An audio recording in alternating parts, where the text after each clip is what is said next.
बहुत समय पहले प्राचीन साम्राज्य कपिलवस्तु में सिद्धार्थ नाम का एक युवक रहता था। उनका जन्म विलासितापूर्ण जीवन में हुआ था, जो ऐश्वर्य और आराम से घिरा हुआ था। हालांकि सिद्धार्थ हमेशा महल की दीवारों से परे की दुनिया के बारे में जानने को उत्सुक रहते थे। वह दुख की प्रकृति और जीवन के उद्देश्य को समझने के लिए उत्सुक थे। एक दिन सिद्धार्थ अपने वफादार सारथी चन्ना के साथ महल के मैदान से आगे की यात्रा पर निकले।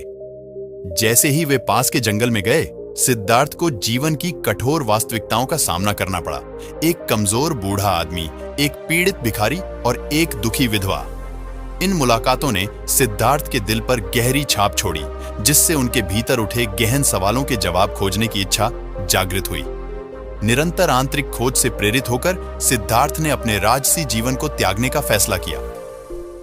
वह अपने पीछे अपना आलीशान महल, अपनी प्यारी पत्नी यशोधरा और अपने नवजात बेटे राहुल को छोड़ गए।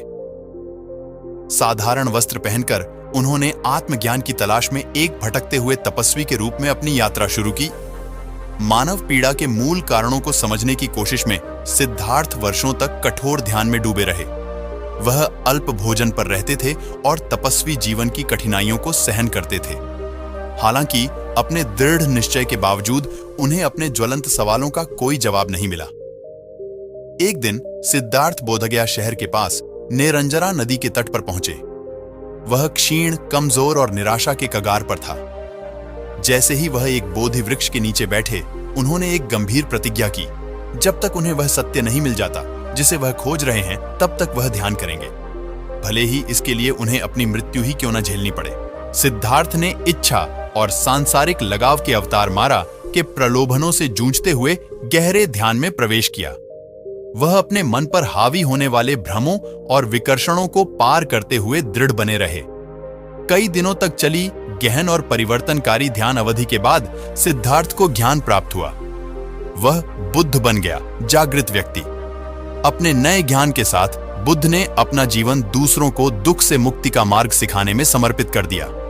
उन्होंने करुणा, सचेतनता और 4 आर्य सत्यों की अपनी शिक्षाओं का प्रसार करते हुए दूर दूर तक यात्रा की।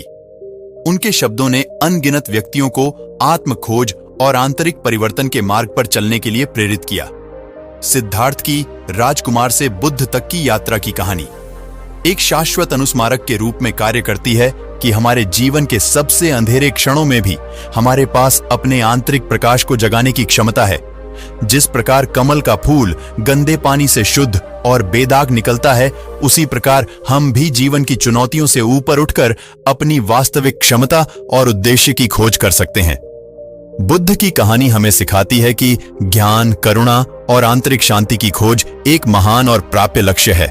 ये हमें आत्म खोज की अपनी यात्रा शुरू करने के लिए प्रेरित करता है, हमें याद दिलाता है कि आत्मज्ञान का मार्ग हमारे दिलों में है, जो उजागर होने की प्रतीक्षा कर रहा है।